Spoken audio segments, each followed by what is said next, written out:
دروس اللغات العربیہ لغیر الناطقین بہا، اس کا درس شروع کرنے سے پہلے اگرچہ اس کے مصنف کا تعارف کوئی ڈھکا چھپا نہیں ہے، یہ بہت ہی معروف ہستی ہیں، دنیا عربی میں ان کا ایک نام ہے، مدینہ یونیورسٹی میں کچھ 26 سال تک پڑھاتے رہے ہیں، سینکڑوں ان کے شاگرد ہیں، ہزاروں بلکہ۔ پھر بھی ہلکا سا آپ کو بتاتا چلوں، یہ ان کا جو نام ہے الدکتور فا عبد الرحیم، یہ 1933 میں پیدا ہوئے تھے۔ تامل ناڈو کا ایک علاقہ ہے والیم باڑی، انڈیا، وہاں یہ پیدا ہوئے، اور ان کے اسی جائے پیدائش جو والیم باڑی ہے، اسی کی بنیاد پر، اسی کی وجہ سے، اسی کی نسبت سے انگریزی میں ان کے نام کے ساتھ وی لگا دیا گیا، وی عبد الرحیم، اور جب یہ عربی میں ٹرانسفر ہوا تو عربی والوں نے اس کو، اہل عرب نے اس کو وی کو فا میں بدل دیا، تو اب یہ ہو گئے الدکتور فا عبد الرحیم۔ مدراس یونیورسٹی سے انہوں نے BA آنرز کیا، جامعہ الازہر قاہرہ سے انہوں نے عربی لسانیات میں PhD کی ڈگری حاصل کی، اور پھر مدینہ یونیورسٹی میں ان کی اپائنٹمنٹ ہوئی تو 26 سال تک وہاں یہ پڑھاتے رہے۔ ان کی باقی کتابوں کے علاوہ یہ کتاب جو ہم پڑھنے جا رہے ہیں، دروس اللغات العربیہ لغیر الناطقین بہا، یہ پوری دنیا میں بہت مقبول ہے، اس کی انگلش ٹرانسلیشنز بھی ہیں، اردو میں بھی ہے اور بہت سی زبانوں میں، اور اس کی پوری دنیا میں مختلف حوالے سے لوگ اس کو باقاعدہ طور پر اپنے مدارس میں پڑھا رہے ہیں، بعض اور جو سوشل میڈیا پر، یوٹیوب پر اور دیگر جو ذرائع ان پر اس کا لیکچر چل رہے ہیں، جیسے ہم بھی یہ سلسلہ شروع کر رہے ہیں آج سے انشاءاللہ۔ تو یہ ایک ہلکا سا تعارف تھا ان کا، جنہوں نے یہ کتاب لکھی ہے اور جس کتاب کو ہم پڑھنے جا رہے ہیں۔ کتاب کا نام جیسے آپ کو پہلے بتایا گیا ہے کہ دروس اللغات العربیہ ہے، اور اس کے ساتھ ایک چھوٹا سا اور بھی ساتھ لکھا ہوتا ہے لغیر الناطقین بہا۔ اس کی ہم ذرا تھوڑا سا اگر اس کو وضاحت کریں تو دروس جو ہے یہ دراصل درس کی جمع ہے، درس، سبق، دروس اللغات العربیہ، عربی زبان کے اسباق، لغیر الناطقین بہا، ان لوگوں کے لیے جن کو عربی نہیں آتی یا جو نیٹو نہیں ہیں یا جن کی مادری زبان عربی نہیں ہے۔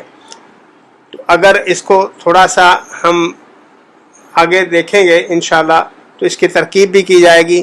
فی الحال ترکیب کا جو کرنا وہ مناسب نہیں ہے، انشاءاللہ آگے جب پڑھیں گے اس کو تو جب وہ ترکیب والا، عربی کی ترکیب والا آئے گا معاملہ، تو اس چیپٹر میں ہم انشاءاللہ اس کی ترکیب بھی کریں گے، یہ مضاف ہے کہ مضاف الیہ ہے یا کیا ہے، یہ کیسا جملہ بنتا ہے۔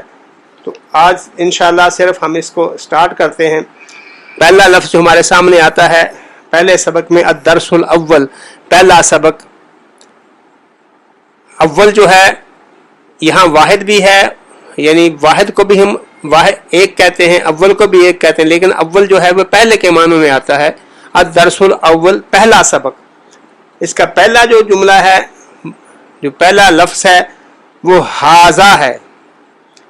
ہمارے پاس جو برصغیر پاک و ہند میں جو کتابیں دستیاب ہیں، ہمارا ایک رسم الخط ہے، فارسی اس کو اسکرپٹ بھی کہا جا سکتا ہے، لیکن عربوں کا اپنا جو رسم الخط ہے اس میں آپ دیکھیں گے تو ہا پر جو ہے وہ زبر ہے، اور اس پہ زال پر بھی زبر ہے۔ آپ دیکھیں گے اسکرین شاٹ میں بھی اس کا کیسے لکھتے ہیں۔ تو یہاں ہمارے جو رسم الخط میں ہا پر کھڑی زبر ہے اور زال پر جو ہے وہ زبر ہے، تو یہ رسم الخط کا فرق ہے، معنی کے اعتبار سے کسی میں کوئی فرق نہیں ہے۔ تو ھذا یہ دراصل ایک اشارہ ہے ہم کرتے ہیں، جس کو اس میں اشارہ کہا جاتا ہے، اور یہ مذکر کے لیے ہے۔ اگر کسی قریب کی چیز کی طرف اشارہ کرنا ہو تو کہا جاتا ہے، جیسے ہم یہ اردو میں کہتے ہیں کہ یہ کتاب، یہ گھر، یہ پینسل، اس طرح کی جو باتیں ہوں گی، جو اس طرح کے اشارے والے ساتھ ہم کریں گے، کسی کی طرف نسبت کر کے، کسی کی طرف اشارہ کر کے جو قریب کی طرف ہوگا تو اس کو ساتھ ہم یہاں ھذا لگائیں گے۔ یہ اشارہ مذکر کا ہے، اس میں اشارہ مذکر کا ہے. ہاذا اگلا جو لفظ آ رہا ہے اس کے ساتھ جو اٹیچ کیا ہے، ہاذا بیتن، یہ ایک گھر ہے. اب عربی میں جو سٹائل ہے، جو ان کا انداز ہے، ہاذا بیتن، یہ دو لفظ ہیں. لیکن جب ہم اردو میں ٹرانسلیٹ کریں گے، جب اردو میں اس کا ترجمہ کریں گے، تو ہر زبان میں ترجمہ کرنے کے لیے اس کے اسلوب کو مد نظر رکھنا پڑتا ہے، اس کی تسلسل کو، اس کی سلاست کو، اس کی بلاغت کو دیکھ کے ساتھ، اس کے روانی کے ساتھ ترجمہ کرنا پڑتا ہے. یہاں بیتن جو ہے عربی میں یہ نکرہ استعمال ہوا ہے. نکرہ اور معرفہ اس میں اسی میں جو پہلا سبق ہے بیسیکلی یہ نکرہ ہے. نکرہ جو ہے اس میں کوئی کا یا ایک کا مفہوم پایا جاتا ہے، اور جب اس کا ترجمہ کیا جاتا ہے تو کہا جاتا ہے کوئی ایک، جیسے اس میں ہے کہ ہاذا بیتن، یہ ایک گھر ہے یا یہ کوئی گھر ہے، یعنی اس میں کوئی تخصیص نہیں ہے کس کا گھر ہے، یہ بس ایک گھر ہے. ہاذا بیتن، یہ گھر ہے. چونکہ اس میں اشارہ ہے، اس میں اس ہاذا یہ قریب کا ہے، مذکر کے لیے ہے، اس سے ثابت ہوتا ہے، واضح ہوتا ہے کہ بیتن جو ہے لفظ جو ہے یہ مذکر لفظ ہے، کیونکہ مذکر کے ساتھ جو اس میں اشارہ آئے گا وہ مذکر ہی آئے گا، مؤنث نہیں آئے گا. لہذا بیتن جو ہے یہ مذکر ہے، ایک مذکر نام ہے. اور اس میں آپ دیکھیں جو اس میں اشارہ ہوتا ہے، اس کے دو جز کہہ لیں آپ، کہ ایک تو اشارہ ہے، اس میں اشارہ ہے، اور ایک مشار الیہ ہے. یعنی جملے کا جب ہم دیکھیں گے تو ایک تو یہ اس میں اشارہ ہی ہے، اور یعنی اس کو ہم اس میں اشارہ کہتے ہیں، دوسرا مشار الیہ جس کی طرف اشارہ کیا جاتا ہے. تو اس حوالے سے یہ دو جز ہو گئے اس کے، ایک اشارہ اور ایک مشار الیہ. اب اس میں ہاذا جو ہے یہ اس میں اشارہ ہے، بیتن جو ہے مشار الیہ ہے. جو اگلا لفظ ہے وہ آپ دیکھیں، ہاذا مسجد، یہ ایک مسجد ہے.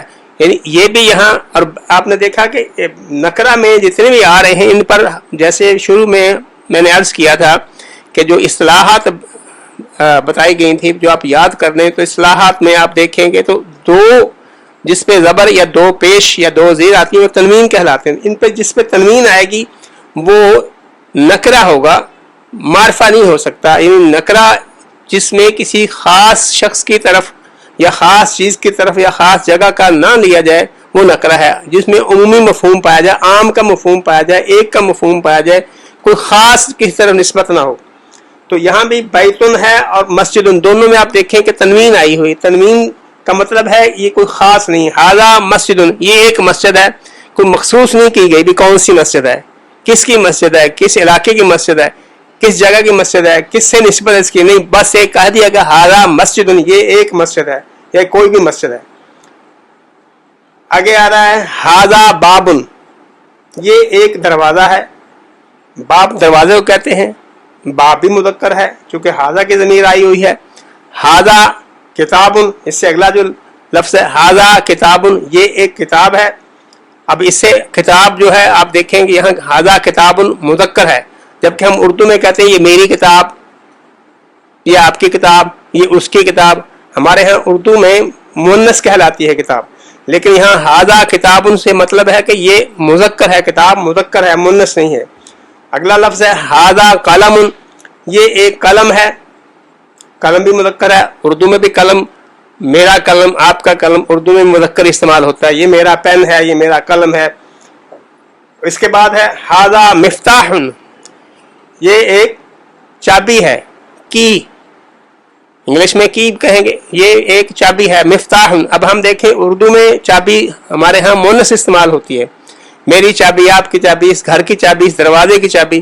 تو یہاں جو ہے ہاذا مفتاح، یہ مذکر ہے، یہ ایک چابی ہے.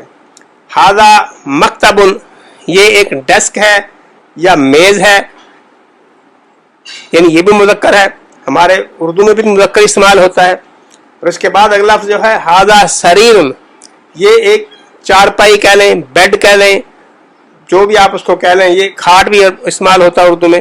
یہ ایک چارپائی ہے، سریر. یہ سارے جتنے بھی آ رہے ہیں سارے نکرہ ہیں. یعنی اس کی مصنف رحمہ حفظہ اللہ کی جو بات ہے نا، اصل میں اس میں انہوں نے بہت آسان انداز میں بیان کیا. ہر چیپٹر جو ہے، ہر باب جو ہے وہ ایک بات کو ڈسکس کرتا ہے اور بڑے آسان انداز سے آہستہ آہستہ کر کے آگے لے کے چلتے ہیں وہ.